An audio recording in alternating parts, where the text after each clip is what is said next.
First Corinthians chapter 4, and I put this title as Caregivers of the Kingdom. We put this title as Caregivers of the, or Caretakers of the Kingdom. I'm sorry, Caretakers of the Kingdom. Very, very important that we understand what we are saying today. It is important because very, very often we forget the position God has given us on this earth. Many of us start believing we are honest. And if we are caretakers, this is how a good farmer would do. Would ensure that he tills the land, he ensures that he bears good fruit, he ensures that he makes profit out of the fruit, he ensures that his whole venture is a blessing. The important thing we have to understand, we are caretakers and not owners. Sometimes we put these 100 locks thinking that it's our property. This is my Bible study group. I don't want anybody leaving. This is my church. This is my group. These are my disciples. This is my, and everything is mine. And then later on, it goes on to, it's my car, my vehicle, my whatever it is, my. And he says, so look at Apollos and me as mere servants of Christ who have been put in charge of explaining God's mysteries. What's he saying? I want you to understand that we are mere servants. We are nobody else. And because we are mere servants, it's important to understand that we are just putting to practice what God has given us to, to proclaim. So we have been put in charge of explaining God's mysteries. You and I have been given charge of explaining the word of God to people. And it's important we understand that we cannot be careless about that, nor can we be possessive about that.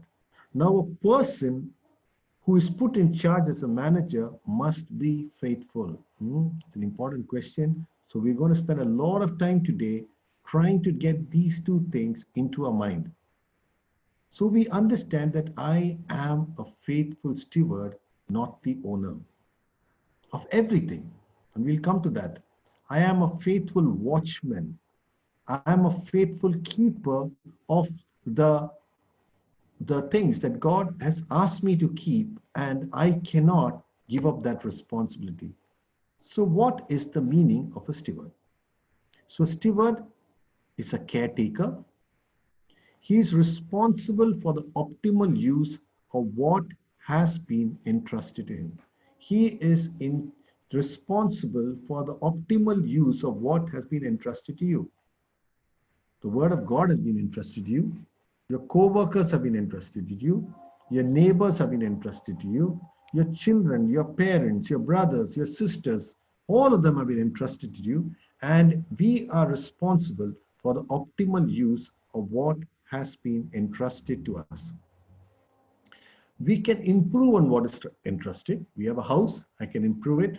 I can make it look better. I can have a beautiful garden. I can make it much, much better than what it was before it was given, but I cannot be destroying it. And we must never forget what has been entrusted always belongs to the master and will always bring honor to him. Right? And what has been entrusted always belongs to the master, and it is my duty to use that to bring honor to him. Let's go further on this. So basically, in conclusion, let's have a look at these words.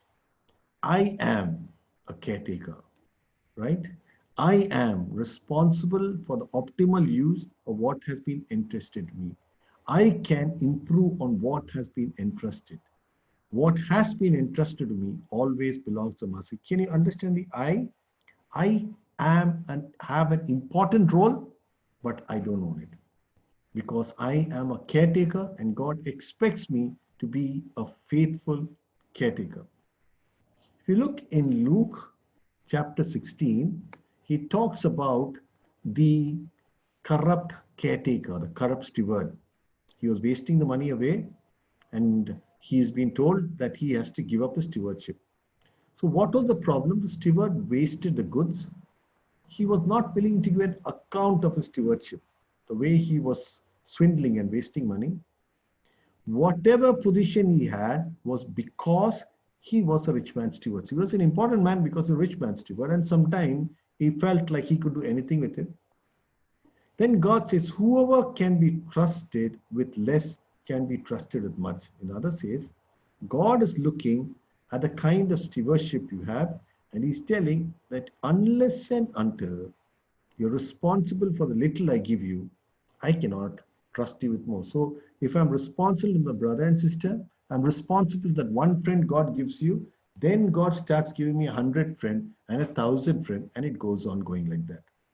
He who is dishonest with little will be dishonest with much. Important, you're dishonest with the small things that happen around your office, you will be dishonest with big things also. If you cannot be trusted with what is not yours, how can you be given things that are yours? The Bible makes you understand. God is looking at your life, and God is trying to look and say, how well are you utilizing the responsibilities given to you? God has given us every one of responsibilities. Someone may say that I've got nothing. No, if not anything. It's your husband, your wife, your friend, your brother, your sister, the people you work with, all of us. And all the Bible studies you're going through is also being entrusted to you so that you will use it wisely for others. If you have a talent to sing like Ranjita, it's entrusted to you. You're a caretaker. It's your job to maintain it and use it wisely for others. The body that we have is also been given by God for us to use it wisely. But in 1 Corinthians chapter 4 and verse, and it says an important verse, we are stewards of God, entrusted with the secret things of God. Amazing, right? When you're given the Holy Spirit, the Word of God says He teaches you everything. So what is our responsibility if we are stewards of the Word of God? One, you have to read the Word. If not, at least listen to the Word in some form or the other. Not a message which is a big lecture on one verse, but actually going through it word by word. Reading, understanding, meditating. Understand it with the Holy Spirit guidance. Even when you listen to the word that we do in the evening, remember this is what God's been speaking to me. But if you spend some time, God may speak even more to you, Understand it in the context of what it is written. Big problem. Some people will take one verse and go and say whatever they want, It's like the story of the man who said he needs revelation from the Bible. So he opened the Bible, and the verse that came is Judas hanged himself. So he felt very troubled. He felt this can definitely not be God. So he opened again and it said, and so you do likewise. Well, can be a very big problem, right? If you look at the Bible, open up suddenly and look for guidance, but that's not the way God works. Maybe in a rare circumstance, but in general, God wants you to read the word in context. Even when we do our Bible studies, we start with an introduction, gives you a context, and we know what's the background, and we know the people of Corinth, and we know what is happening there, And so we can understand why Paul will say, cover your heads there. Or why he tells two women not to speak, because Corinth, the women were actually kind of crazy. They were the most promiscuous women in church, in the society, and they brought everything into their church. Next chapter, we'll talk about that. And he had to take a hold on them. So when you don't have the context, you go around saying that every woman should stop speaking in church. If Paul had to come in today, our churches, he may say many other things. Many things that are going on in church and said, this can't happen. That's not a law, but it's trying to give a guidance on the environment that was there. And we'll come to that in greater word. Understand the context in which it's written and teach the word. So don't say that I won't teach the word. If God is teaching you, if you're listening to this, God is expecting you to teach others. At least introduce others to this, or somehow say that, why don't we come together after you listen to it and discuss in ways in which God may speak even more to us. Now, a person who is put in charge as a manager must be faithful. Now, I put this picture. This is actually an animal trap. If the animal puts the leg into the trap, he gets caught and he cannot escape. Now it says a person who's put in charge as a manager must be faithful. You must be faithful to ensure the people who are entrusted you do not fall into traps which are laid by all kind of people, from Satan, the so-called pastors, the so-called teachers, all of them. And unless you're in the word, and unless you're meditating on the word, you can completely miss it and you will not be a faithful manager. So I put these two arrows to say that some things are entrusted to me. Some things are entrusted to me, but I use them like my property. For example, the government has given me a car and tells it's only for government use. Very use, I start using it for everything like mine. I go for holidays, I go for picnics, and I give the bill to the government. Now that is a big problem. That is not the reason why it's given. You're a caretaker given to use it only for government service. That's just an example. So people have been given to you, but they don't belong to you. And you cannot say that, whatever happens, you cannot leave, or you cannot, use your tithe money for anything else except me. So people get very, very possessive, but this is a problem. And the Bible does not encourage us from doing that. So for many of us who are in leadership position, God has entrusted your church, your Bible study group, or whoever it is to you. So what is the responsibility you have as a caretaker? I am a steward entrusted with God's work. And so the first thing, I must be blameless. Because when I am living in sin myself, there are two things. I do not hear the word of God, and I may speak all kind of things, and I might start making compromises in church itself. I must not be overbearing. I should not be bossy. Do it because I'm saying it. Do you know who's talking to you? Do you know I started this Bible study group? I started this church. Do you know who I am? Do not be quick-tempered. So many people, Christian leaders, very short-tempered. Small things get so upset. Oh, we wanted to start the church at 9 on the dot, and you came at 9:05, and you're upset and you're angry. You're upset because the singer went off key. You're angry because there is a dirt on the carpet. All these things are not good, but there are ways in which you can politely tell it. Not interest in dishonest gain, right? Remember, as a caretaker, and if you're a caretaker of a church, it's wonderful to know if some congregation member is bringing his black money, that you tell him politely that God and you have no need of it, Hold firmly to the trustworthy message. Read the word of God and read it diligently. Encourage others with sound doctrine. When somebody is going a difficult time, don't tell Satan is bringing it. Sit down and say, maybe you've got to look at your life. Is God chastising you? Is God teaching you? Is God building you? Refute those who oppose it. And if somebody comes with some crazy doctrines, it's your duty to refute it from the word of God. If somebody comes and says, unless you speak in tongues, you're not saved, tell him. Paul himself says, do everybody speak in tongues? So what is he meaning by that? If somebody believes that the gifts of the Holy Spirit are more important than the fruits of the Holy Spirit, you've got to teach him that a tree shall be known only by the fruits, not by the gifts. Or somebody says it's quite okay to drink alcohol just because the Bible clearly tells you that do not be drunk with wine, but with the Holy Spirit. So you say, no, I'm not getting drunk. I'm just sipping a couple of pegs. That's okay. And you tell him the word of God says, if my eating of meat or drinking cause somebody to stumble, I'll refrain from it. So what's he saying? That, if something as small as that causes somebody to stumble, I'll refrain. So God is asking you to refrain from that for the sake of your brother who may stumble. And that is teaching them or refuting them through sound doctrine. Then Peter goes on to say that I must use my gift to serve others faithfully. And you must be one person who is the most available person to help others. I had put one small story in the group. I don't know how many of you read it. It's a beautiful story of the garbage man realizing that there was something wrong in the house where an elderly lady was living, because there was absolutely no garbage coming out. So he would go out of the way. He would go to the house and realize that she was old, she was crippled, and when the COVID came, she could not shop, and she completely stopped eating, and he would transform everything. God is telling, use your gift to serve others. You got a car, use it for helping others. You got the finances, you got the resources, you got the contacts, use it for others. You can speak, use it for others. You can sing, use it for others. But you must be like this guy running with the attitude, can I help you? Not with that attitude, don't come close to me. I'm a very busy man. I got my hospital, and after that, I take Bible studies. Beyond that, I cannot do anything for everyone. You're saying, Lord, I am here as your servant and to do according to your will. That is a faithful steward.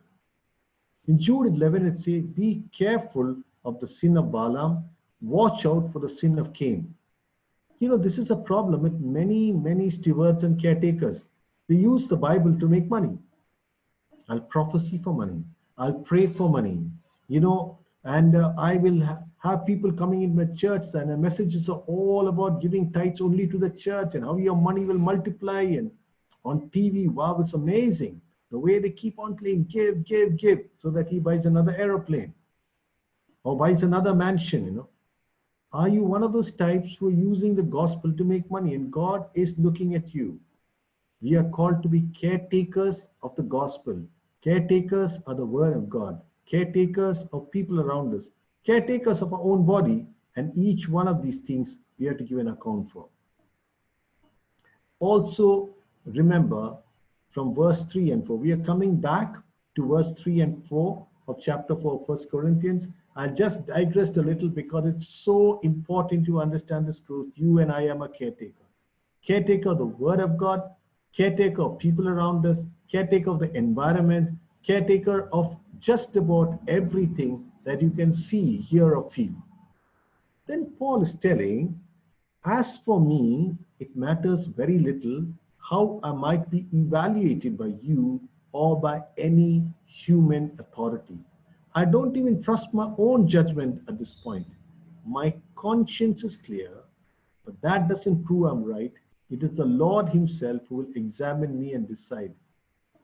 As for me, it matters very little how I might be evaluated by you or any human authority. Never, ever be a man pleaser. This was the problem. This is the head of John the Baptist in a plate by a man whose name was Herod the Tetrarch. He loved listening to John. Actually, he put him in dungeon, but he used to bring him out of the dungeon every once in a way to listen to him. The word of God says he gladly listened to him. But that doesn't make you a believer by gladly listening to somebody, because he's put him back in the dungeon every time he brought him out from there. And then he would be happy for a couple of weeks. Then his guilt would come over and he'd call him again. But the problem is he was a man pleaser. So one day when he was drunk and his, I don't know if you can use the word stepdaughter, Herodias' daughter, would dance probably a very sensual dance. And this king was drunk and so aroused that he makes a promise. The most stupid promise for a king. Ask me anything, even half the kingdom, and I'll give it to you. And she says, I want the head of John the Baptist. Being a man pleaser, he felt it was more important that he looked good in the eyes of his guest than looking good in the eyes of God. And today God is asking you, are you one of those people who are very worried about what people think? What people think if I confess Christ? What people think when I stand up for what's right? What will people think when I say no to gays and immorality around me? And what will people think about if I don't drink along with other people? What will people think if I don't joke along with them? If you're a man pleaser, you're more worried about what will people say. What will people say? When God is looking at you and say, do you ever feel in your heart, what am I thinking, or what are you doing to me? And this night, Paul confidently says, and I hope we all understand this. It's not important what your boss thinks of you. It's not important what anybody thinks of you, even your wife or your son or your daughter. What matters finally is what is God thinking of you. And he says, my conscience is clear, but that doesn't prove I'm right. It's the Lord himself who examine me and decide. It's the Lord himself who examines me and decides. I hope that each one of us can think that every evening, that what did God think of me? Let's look at a couple of people. Abel, he was not a man pleaser, he was a God pleaser. He brought his best for God, the first fruit. He searched and he wanted to look at the best apple and the best beetroot and the best carrot, whatever he could do from his garden, the best. That's one of the things I say. Even when I make a presentation for some few people who are listening to me, it will be as good as the presentations I would do when I'm presenting for somebody in a meeting abroad, when I'll be talking in a medical country, where maybe 2,000 people listening. There'll be no difference because we are called to be people who are pleasers of God. Noah, what was his thing? He built the ark when he was ridiculed. People laughed at this man. How can somebody be so stupid? He's building this huge boat. For what? Telling that there's going to be a flood. From where? There is no sea nearby. The earth had never even seen rains. But he built because he was pleasing God, not men, right? So sometimes people will say we are very, very stupid for the many things we do, the lives we lead. They look at and say, what boring lives do you have? You don't party, you don't club, you're not in the nightclub, you're not dancing, you're not doing all those funny things. You had this grand opportunity with a couple of women who were flirting with you and you said no. And people laugh at you and say, oh, that was a great opportunity you left. Are you one of those types? Even for the women, whom are you dressing up for? For your husband or for somebody else? And one thing I realized more than anything, I know, even I was talking this to my daughter, she said there are many people who get upset on what we say. Truly speaking, when you dress revealingly, whom are you doing it for? Your husband or for somebody else?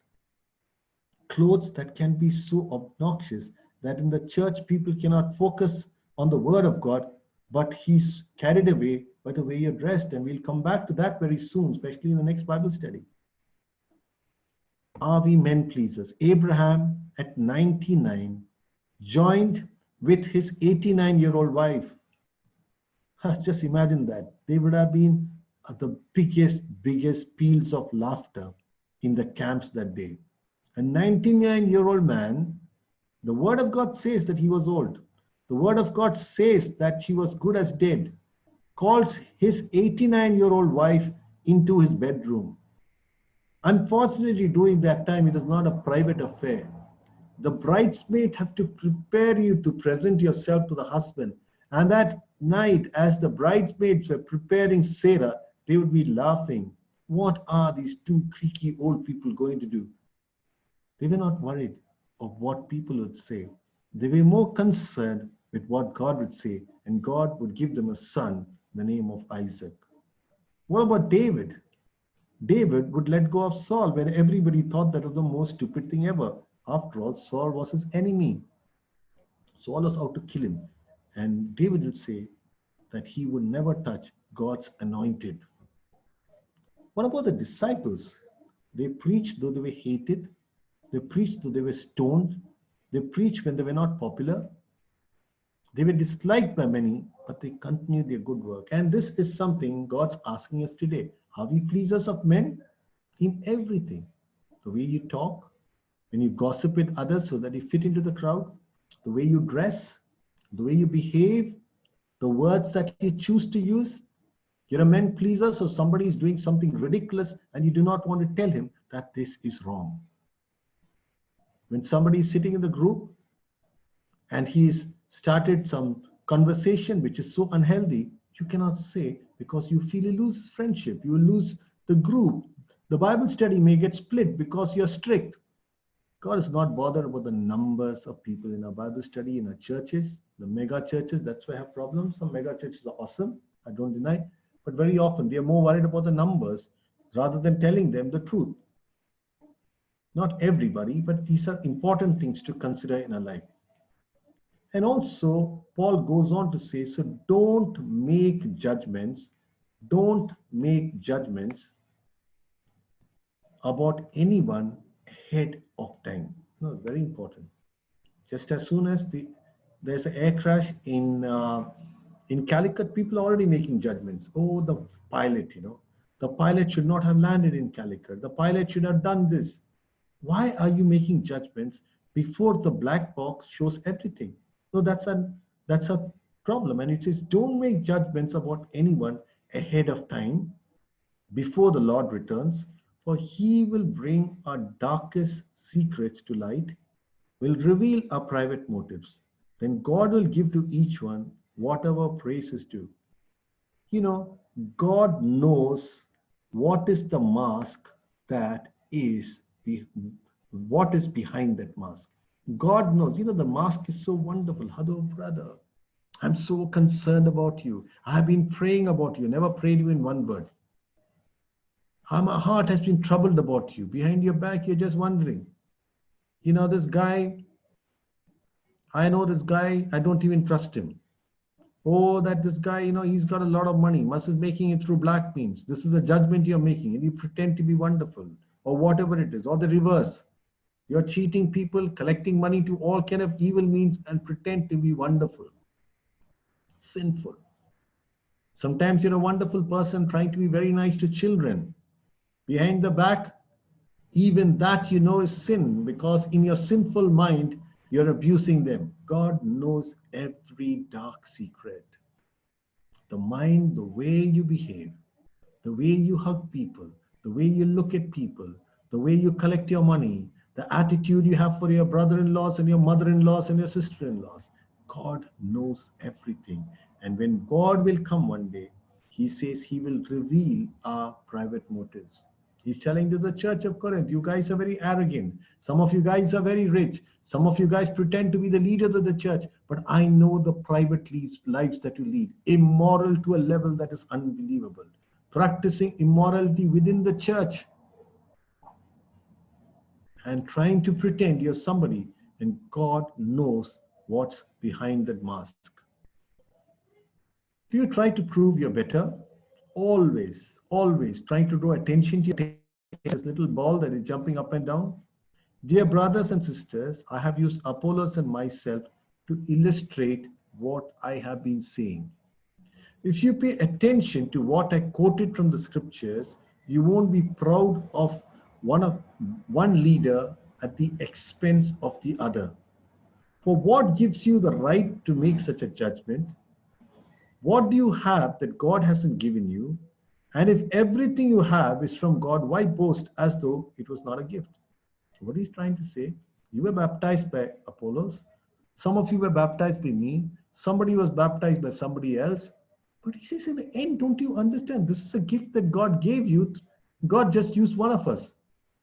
Or maybe one of you is financially well off and one of you isn't. One of you is a soldier, one of you is a slave. But the bottom line is, whatever you are, don't you understand? Your life is a gift from God. Even today, I noticed that, there is COVID. You do not know what can happen to anybody still on the street. Somebody ready to fight, somebody ready to hit somebody. Oh, you didn't behave the way he wanted when you're walking on the road. You crossed his path. You overtook him. Everything is a problem because I feel I am worthy of much more. How do you have this problem? When you're in church, do you want to be the most popular guy? When you're in a party, the most popular guy? Everywhere, you want to be the most popular guy. And so because of that, you'll speak badly of everyone else so that you look good. There are many people, they are always speaking badly of everybody else because they want everybody to think that they are so awesome, and they are so silly because everybody knows there is a problem with you.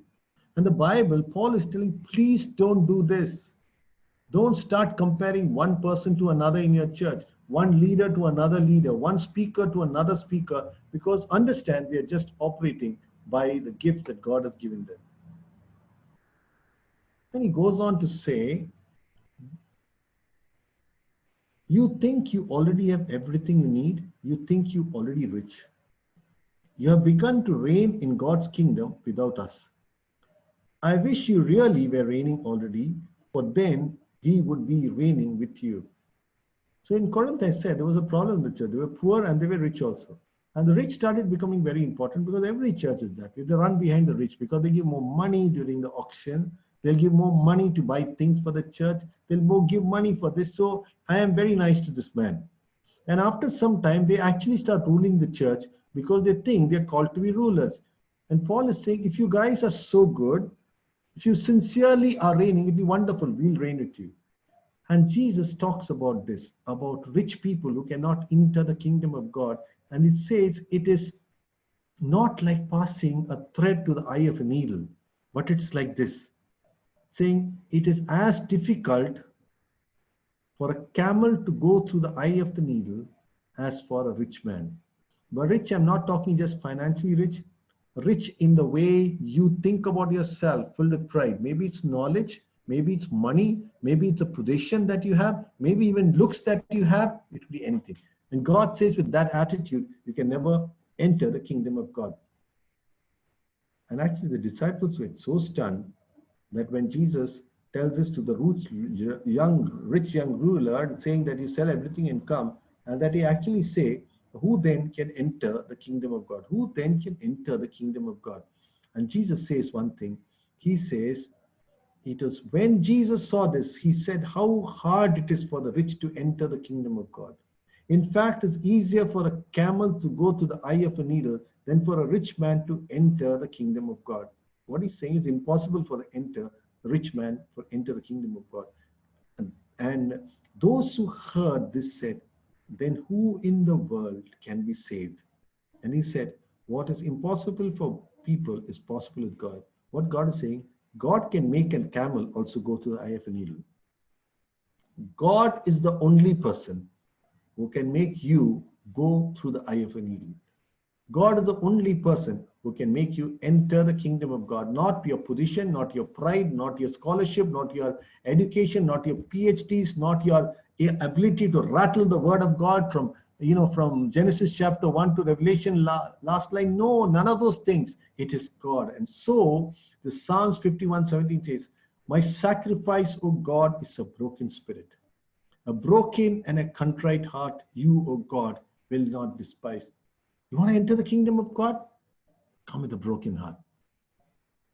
You want to enter the kingdom of God? Come with a contrite heart and say, Lord, I can never, ever enter the kingdom of God because there is so much of sin in me.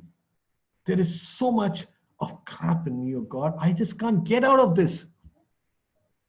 I'm jealous. I get upset when I see people do well. I lust in my mind. I'm aroused by all the sinful pleasures of the world. In God, I realize my wealth and my money and my knowledge and my looks or whatever, nothing can enable me to enter the kingdom of God except you. What is impossible for man is possible with God. And I believe this night, to God, that if anybody can take me and make me cross over on the underside to eternity, it's you, O God. And every day I have to come with brokenness to God. Then he comes and tells you something a little different. He talks about himself. Why does he talk about himself? Very often we realize you give somebody free, he just wastes it away. For example, let's take the example of a scheme that we have in the state where you can get funds to do very complex procedures free of cost. So I'll have a patient who's come with a problem in walking in his leg because he's got a blocked blood vessel. So he's a poor man. He smokes all the time. We explain to him about the evils of smoking. We tell him that we're going to fix up his leg and the government will give money. So we open that with the balloon. We put a metal stent. We repair his leg, makes it normal. He's very happy about it. 2 months, he's concerned about it. But 3rd month, starts smoking because he has no value because it came free. Now, Paul is exactly talking about this. What truly is the opinion about those people, your opinion about those people who sacrificed to bring the word to you? Paul says, instead, I sometimes think God has put us apostles on display like prisoners of war at the end of the victor's parade, condemned to die. We have become a spectacle for the entire world, to people and angels alike. There is, those days, there was something that never happens here. The emperor will come. Behind him is main chiefs will come. Behind them, some more soldiers will come. And then behind them will come all the people they conquered. Now they are slaves. And Paul is saying, I feel just like that. I feel that we, in your eyes, are just like those slaves who have been conquered, who have just been displayed publicly. It's a moment of truly of pity about what he's doing. He's saying, look at us. We are just people condemned to die. Who was Paul? Paul was a very important Jewish person. Paul was studied at the foot of Gamaliel. So obviously he was influential enough to do that. But today he had become a minister of God, giving up everything. I talked about that in 2 Bible studies back. Somebody was to be the general manager of the railways, he gives it up. Somebody would have been a very high person in Siemens, he gives it up. Somebody would have been a lawyer in Harvard, he gives it up. Somebody would have been a doctor abroad, he's working in a small village today. And we have become a spectacle to the entire world, to people and angels alike.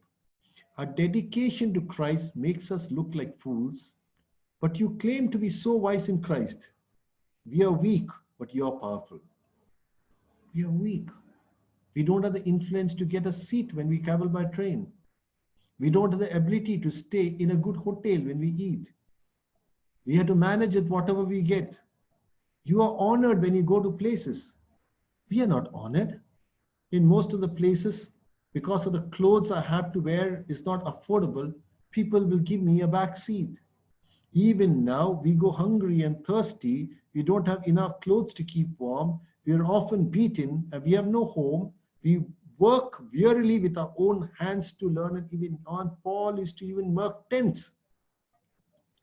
We bless those who curse us. We are patient with those who abuse us. We appeal gently when evil things are said about us. We are treated like the world's garbage, like everybody's trash, right up to the present moment. And I can assure you that a true evangelist will go through this. You share the gospel, there are people who shut their door at your face. They will tell you, don't waste our time. They'll tell you you're black, you are just manipulating the minds of people. And if you are not having money and you're preaching, you're treated like absolutely a beggar when you come inside the door and request for some help or you want to share something. And Paul is telling, this is our life. Have you ever valued what we did for you? How is it that you live this life that is so wretched right now when we emptied ourselves for you? I gave up my position, I gave up my authority, I gave up my power, I gave whatever I had just so that you can walk into eternity. I want to ask this question to you today. How do you treat a poor but genuine evangelist?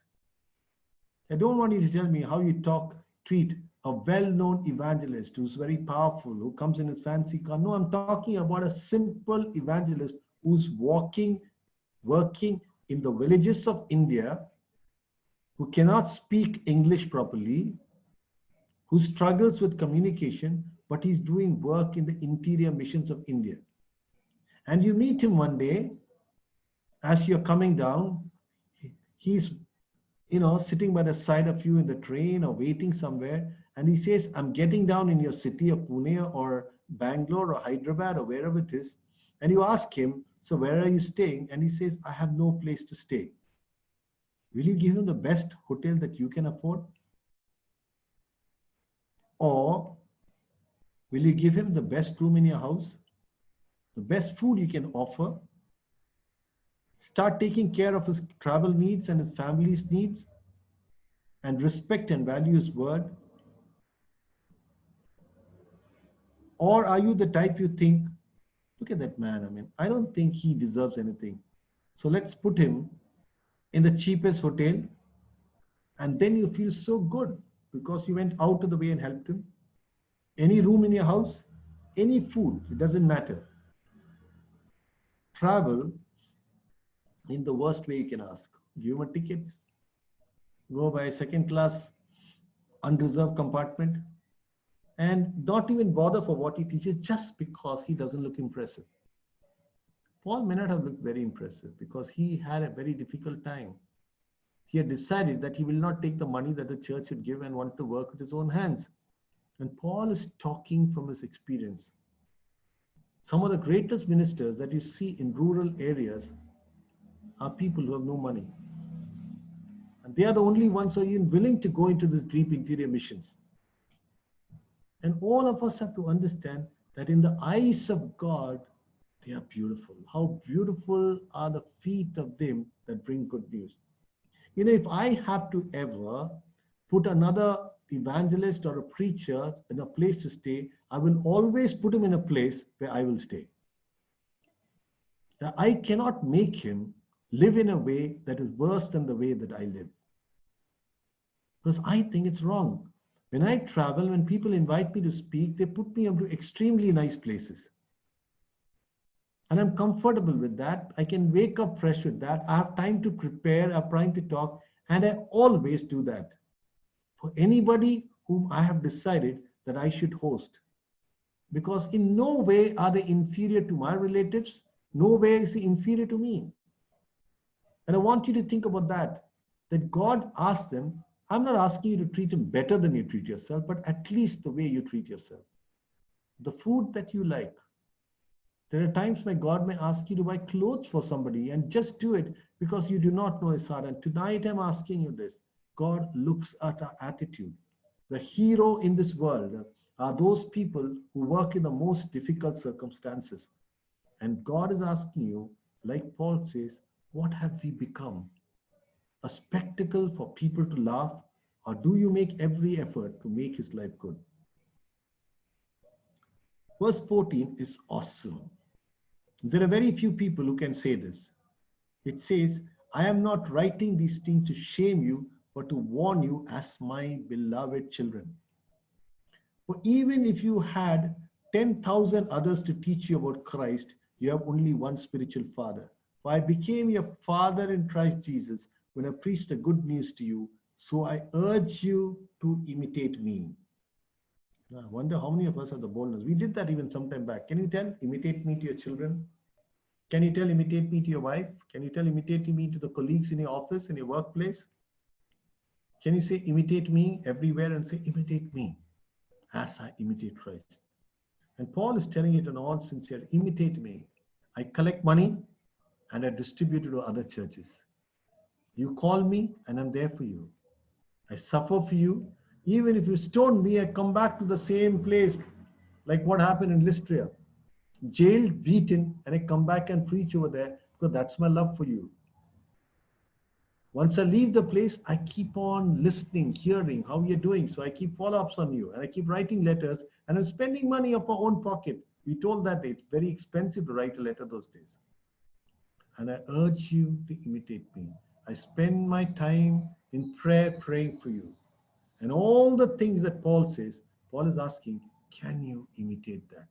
How beautiful. If all of us could be people who could proudly tell, imitate me. You have a problem? Imitate me. You're going through a difficult time? Imitate me. You're being tempted? Imitate me. There are some friends of ours, the most beautiful thing is not the teaching of the Bible that they do, but watching their lives and imitating them. Watching their lives and imitating them. The humility that you see in the life, the love they have for one another, the love they have for the word, the amount of time they spend in prayer, how beautiful it is when you can look at their lives and say, Lord, I want to imitate that life. I hope people are looking at their life and say, I want to imitate. I'm asking every father here, is your children looking at you and saying, I want to imitate you, Dad. I want to be just like you. I want to imitate you. Just a few days back, my son called me and he was telling me about his boss. And he was telling me, when I look at my boss, for the first time, I appreciate you as the boss of your department. Because the kids used to find it very strange that I am the senior most staff in the department, actually one of the senior most doctors in the hospital. And I leave home every day at 7:30 so that I could be the first person in the department. Very often, I'm the last person to leave the department also. And I used to always tell my son, I want to be a role model for the rest of the people in the department. I don't want anybody to tell me, you're asking us to do something that you do not do. I used to always tell them, when you talk, when you present, when you teach, the way that you should do is so that you can be a role model. I used to always tell them that never let anybody destroy your personality. And he's saying, I see that my boss is nothing like that. He just gives me responsibilities and I cannot even find him later to show him the work I've done. And it is so nice to be so different when you practice excellence, you teach excellence, and you encourage people to be excellent. I'm honestly telling you, not as a matter of pride, but I want to make you understand that you as a Christian are called to be the light of this world and the salt of this world. The word of God says, let your light so shine that when people see your good work, they'll glorify your Father in heaven. They'll glorify your Father in heaven. Let your light so shine. Is that happening when people look at you? Do they say, it's so wonderful that you're there in the department, that you have actually inspired us in so many ways. You've encouraged us in so many ways. You stood like a wall before us so that we don't get into trouble. It has been so wonderful working with you. Are you the salt? You know, salt is the most amazing thing. Salt is something without which you will find things so difficult. You'll miss the presence of salt like crazy. But when it is there, nobody even notices it, or nobody even cares to mention it. Too much of it, it's a disaster. Too less of it is a disaster. The right amount is perfect, but nobody recognizes you. Do you ever tell your wife, I love the food you made? You know, the salt is flawless and perfect. No, you'll say, I love the biryani you made. The flavors are so good. Take up the salt and there is no flavor. You are called to enhance the flavor and the personality of people around you. It's not about me. You should look back and say that I was a blessing in the place of my work. My colleagues should tell me, because of you, I have grown. You've inspired me so much. And I believe that this is a mandate that God has given each one of us. We are caretakers and we are called to imitate the nature of Jesus Christ. And Paul says, imitate me. What was his concern for the believers? That is why I sent Timothy, my beloved and faithful child in Christ. He will remind you of how I follow Christ Jesus, just as I teach in all the churches wherever I go. So this is what he's doing. Just when they are backsliding, he sends Timothy, go Timothy, my son, go there and tell them that there is no other way to salvation except in Jesus Christ. Teach them to be humble. Teach them to be faithful. His concern for the believers. Is your concern for the believers spiritual growth, or your concern is that the money from the believers have stopped coming? It's a big problem in many churches. They're not worried about the spiritual growth. They are more worried whether the funds are coming, whether the money is coming, whether the projects will run, whether church building will go on. Spiritual life is lost. The only thing that Paul was concerned in the life of his disciples was his spiritual growth. And this is the one problem of people who have lots of ministries running all around the world. Zero follow-up. They know nothing about their people. They know nothing what happens to anybody. All they know is rally after rally, thousands of people, collections, preaching, speaking, glory for themselves, and come and tell 10,000 people listen to me. You know, it doesn't matter whether 10,000 people listen or one person result. There was a man who preached to one man, Rajkumar, and that one man could change thousands of people. What matters is that it doesn't matter whether you got thousands of people. It is so important that the people you led to Jesus Christ are made into disciples. I told you some time back, and I will talk it even stronger, that I am not at all for these highly emotional meetings where a lot of it is fanfare to get you emotionally aroused. The lights, the music, the smoke, the psychedelic effects. Do you really need all that? After all, you say you want to experience the presence of God. So what is that lights doing there? What is the smoke doing there? What is all the fancy things that are happening doing there? I sometimes feel if there are less of those things, you can focus only on the words of the song and on Jesus rather than all those things which distract you. But people love it because that gives you a mood, you know. You can have this amazing experience and you feel so good. Sometimes it's very difficult to look at the experience people have in rock festivals and in worship meetings because the atmosphere is nearly the same. The same lights, the same sound, the same rhythm, the same music. And I Honestly, want to tell you, I dislike that kind of music because I cannot make out a single word. People are clapping to the tune and they say they are worshiping God. But this is the same thing that I find happening in some rock festival. People clapping. I cannot make out one single word. And how can I worship God when I don't know the words of what I'm talking? Some people may not like me for that. But I'm trying to make you understand what is important is the attitude that Paul had of knowing every one of his believers. May not be by name, by places. Keeping a tab on them. Writing these long letters. Long letters. How many of us do that? Check up regularly in the places and say, brother, how are you doing? So, once in a way, I call up my Bible study people who are there, who are now not coming. Most of them have stopped attending the Zoom meeting. They find it too difficult and too long also. But still, I call them up just to ask, and how are you and how are things happening? Because you may just catch them when they are falling. And I'm just telling you this because this is the way that Paul worked. And he says, please, please imitate me. Again, going back to C.S. Lewis, he says true humility is more like self-forgetfulness rather than false modesty. What is false modesty? You've got a wonderful voice.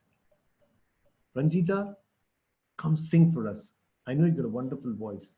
Ranjita in false modesty will say, no, I cannot sing at all. Then they'll all start soaping, please come. That is false modesty. On the other hand, Ranjita, can you sing? We believe God's given you a beautiful voice. You say, I praise God for this gift he has given me. And I'd gladly sing for you if you want me. That is humility.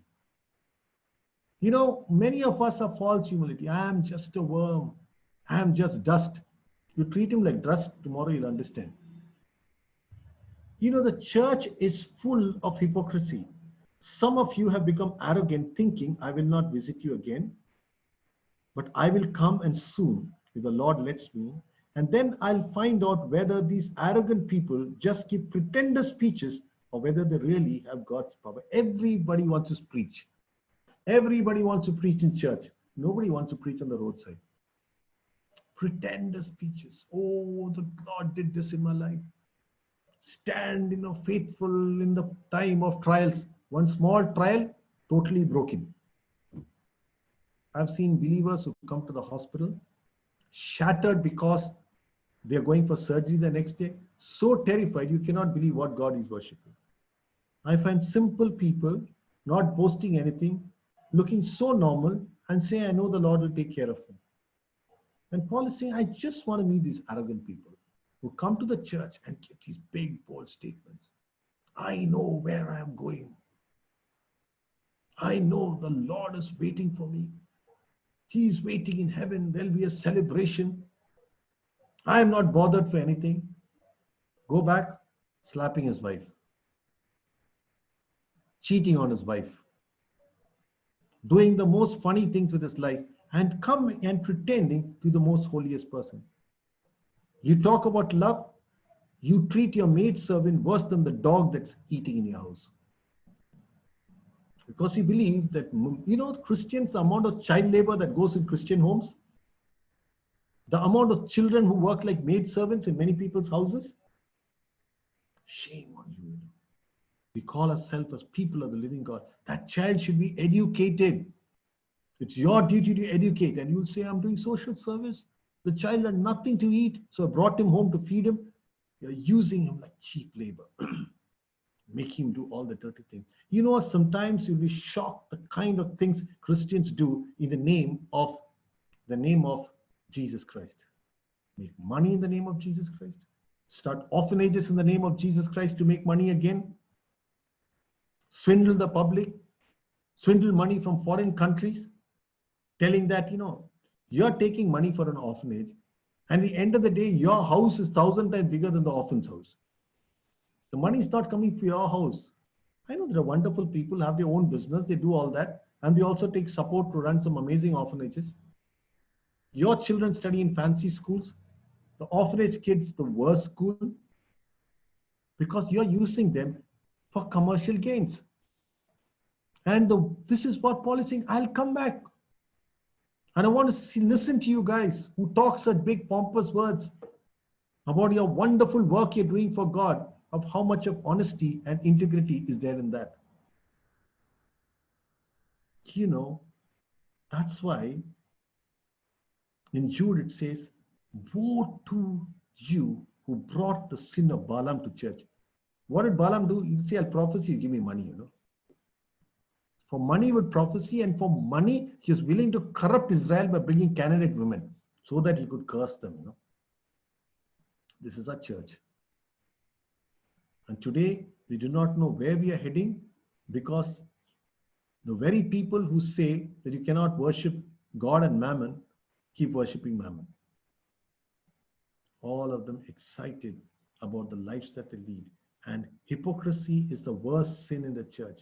Everybody pretending to be super holy people, and because of that, somebody who's struggling in sin doesn't have the confidence to even come to church, because all the liars in the church are pretending to be wonderfully righteous people, not coming and saying, I'm broken, I'm messed up, I want you to pray for me, that my life can be transformed in the name of Jesus Christ. And that's why it says, this is an empty pot, the gadam. And there are amazing musicians who can make fabulous noise or music out of it because it's empty. For the kingdom is God is not just a lot of talk, it's living by God's power.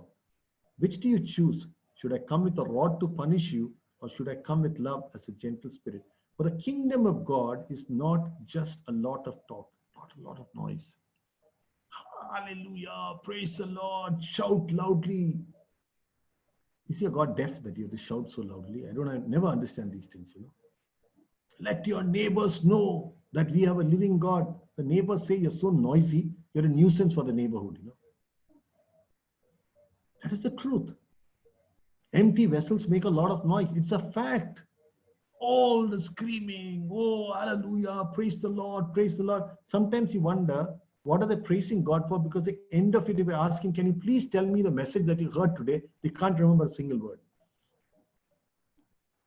Just today, I saw a very interesting video, a forward that came to me by WhatsApp. Many of us are like that. It's a group of people sitting and a politician is speaking. And one fellow is making his khaini, that stuff. They make tobacco. And after he makes his tobacco, he's clapping his hand like this, to take out the dust or whatever they do in that khaini. And everybody starts clapping, because they think they're clapping for the speaker. That's how we are also. And he says, for the kingdom of God is just not a lot of talk. I am so great. I have done this. Jesus never went around preached, I preached 6 times today, brother. Do you know that? 10,000 people listened to me. Not once did Jesus say. And actually, when the crowds came, he told them to go. The reason why I tell this, I am saddened when I listen to the great people, the great believers who are so full of themselves. I. And I don't know where God comes in. Even posters will have only big faces of the preacher, in a hot summer with suit and tie also. I can't even figure that out. I'm not against it, but sometimes I'm so surprised. What are we trying to do? Talk we are Americans or foreigners out here? Why don't you just be like a normal Indian and behave like an Indian? Everything is about miracle worker, that worker. And Jesus used to tell people, don't tell anybody of the miracle, because he is worried people will come for the miracles and not for the message of salvation. Empty vessels make a lot of sound. And Paul says, if the kingdom of God is not a lot of talk, it is living by God's power. It is your life has to be the light of the world. You have to be the salt of this earth. If you're not the light of the world and you're not the salt of the earth, you are not good for anything else except to be trampled. That is Jesus Christ telling that. Are you the salt? Or are you the most pompous thing in that? I did this.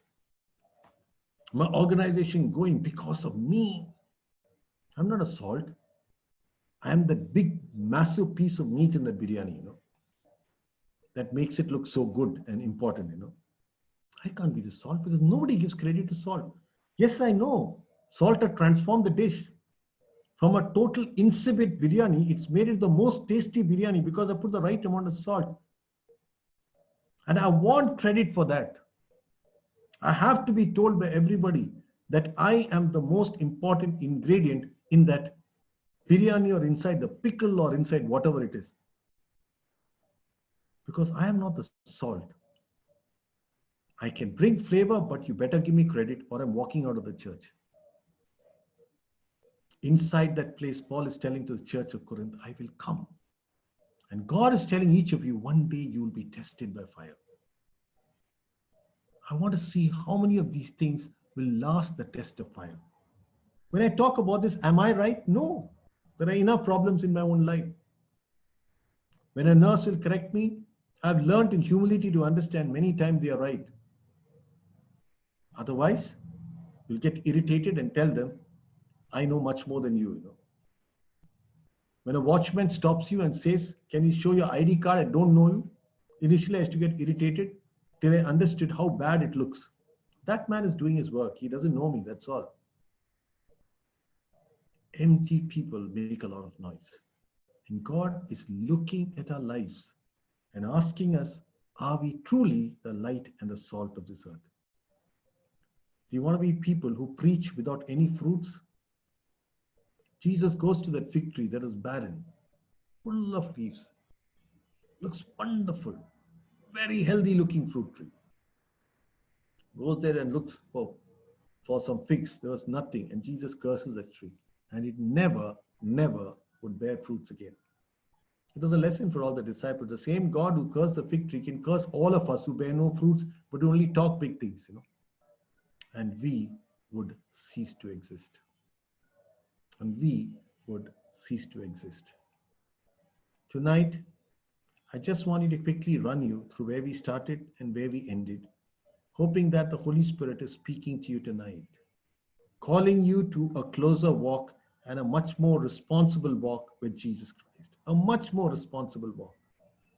We cannot just carry on this life by saying that I'm just here to drink milk day and night and do whatever I want after that, because I believe in this unbelievable grace of God that is happy the way I live. Once saved is forever saved. First thing I need to understand, I am a faithful steward. And if I'm a steward, I'm a caretaker and I have responsibility and I have to go ahead with the responsibility.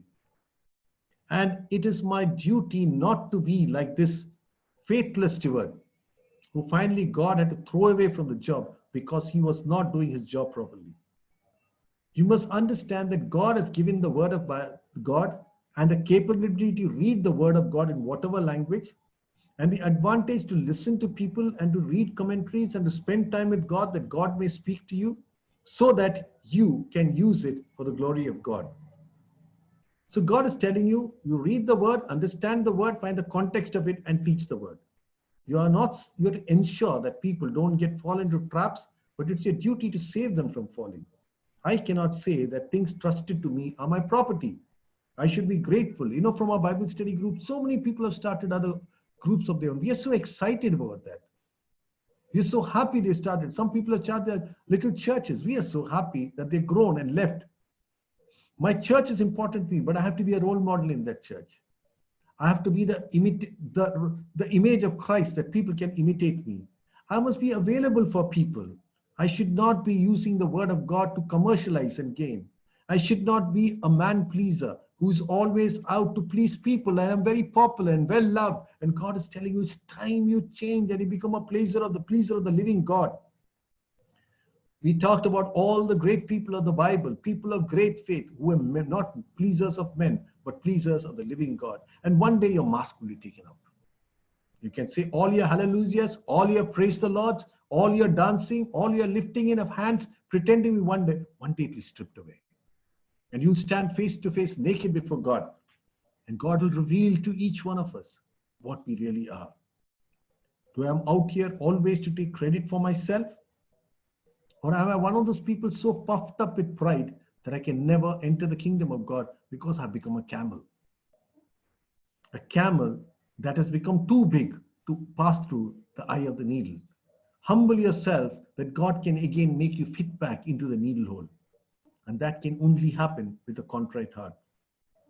What is your attitude to people who bring the word of God to you? How many people think about people, what they eat and what they drink? Terence is always there with us. Have you thought of people like Terence? What's happening to them during the COVID? Or we just happy, brother, pray for me? Just because you want to get more blessed materially or for some other reason? Just asking a question. I'm not asking, seriously, I'm not asking you to send any money to Terence. It's not for that. I just asked a question just to keep you thinking. How do you treat a poor evangelist? Do you treat him with honor and respect, or some disposable item like tissue paper that you use to clear away your muck and throw it into the dustbin? Or you really, really treat them as truly servants of the living God? Can you say, imitate me? Are you concerned of the people around you? Is there humility flowing in your life?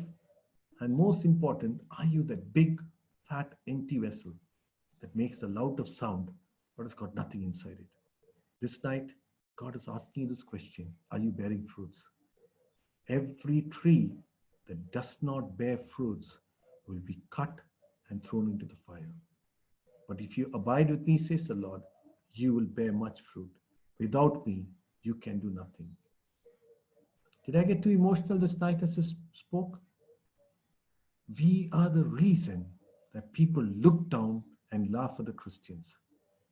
We are the reason that people cannot see love in the life of Christian, forgiveness in the life of Christian, nothing. All they see is another group of people, pompous about many, many things, but cannot practice love, forgiveness, grace, joy, peace, patience, and all the things that are fruits of the Spirit in our life. Even this night, as Terence is praying for you, I believe in faith, God is going to touch you this night. God is going to make you into a fruit-bearing tree. You can't continue with this life of barrenness forever. Tonight, God is asking you, do you want to change? And if you want to change, tell the Lord this night, yes, Father, I can't. I want to give up this life of barrenness. The word of God tells in the book of Isaiah, He'll bring streams into the desert. Where the thorns and the thistle may grow, oak trees and myrtle trees will grow. This night, are you saying, God, I want that to happen. I want that to happen, oh God. I cannot live bearing thorns anymore. This night, oh God, transform me. Change me, oh God, that I can be changed forever. In Jesus' name, I pray. Terence, I just wanted to pray for all of us this night. Yes. Dear Jesus, we praise and thank you for this wonderful night. We praise and thank you for these 21 verses in 1 Corinthians chapter 4. We praise and thank you for the title, Lord, caretakers of His kingdom. Yes, Lord, we praise and thank you for the responsibility that you have given us. Lord, you have appointed us as mere servants. A person put as a manager must be faithful. Yes, Lord. Help us to be even more faithful. Help us to be sincere, God. Help us, Lord, to be careful with the responsibilities entrusted to us, God. Dear Jesus, help us to use the gift to save others, God, to serve others, Jesus. Help us not to be man pleasers, God. Help us always to please you and to follow you, God, because you know what is behind our mask, God. Because man looks at our face, but Lord, you look at the hearts of people, God. We praise and thank you, O Lord, that Lord, you are speaking to us about the credibility, about the accountability, Jesus. And Lord, let us not try to prove ourselves that we are better than others, Jesus. Dear Jesus, help us to be humble. Let us not be, Lord, proud as the people of Corinth, Jesus. And Jesus, Lord, let us have an opinion about the people, about the people those who sacrificed their lives to bring your word into this world, God. Help us to treat the poor evangelists, the genuine poor evangelists, as we treat ourselves. Yes, Jesus, I've seen it with your son, Dr. Matthew Cherry. And Lord, whenever he organizes meeting for us, He always puts us into the best of star hotels in Coimbatore. So many times I've asked him, why, doctor? He says, no, I always treat you as I treat myself. And I was able to see your son preaching what he does, God. I praise and thank you for that. Dear Jesus, give us the boldness to say, imitate me. Already, Lord, in 2 other Bible studies we have learned, we have heard from your son saying that, how can a person say, when will a person say, imitate me, Jesus? Dear Lord, give us more concern about our fellow people, fellow workers, our colleagues, the people those who are into our ministry, the people those who are working with us, the people those who are into our business, Jesus. Lord, you are an awesome God, Lord. And Lord, whatever the hypocrisy that we have in our churches, in our lives, in our family, remove everything. And Lord, we know that we are empty vessels, but Lord, help us to bear fruits, Jesus. Maybe this 2020, till the 14th of August, maybe we have not bared any fruits, Lord. But from today onwards, Lord, help us to bear fruits. I pray for each and every one, those who have gathered for this prayer, this Bible study this evening, God. We praise and thank you for the wonderful worship we have. Jesus, help us to focus more in you. Help us, Lord. You have appointed us with certain responsibilities. Help us to follow the responsibilities with your grace and your strength, Lord. Be with us tonight. We pray for Doctor's family. We pray especially for Dr. Sanaru. Bless him with another good job, Lord. Bless him. Bless him. Elevate him to the next level. And Lord, tomorrow it's your day. And Lord, as of now, Lord, we are unable to go and worship you in the church, Lord. As we worship online, give us the real essence of your worship, Jesus. Be with us tonight and give us good night's rest. In Jesus' most precious and matchless name we pray, our gracious and heavenly Father. Amen.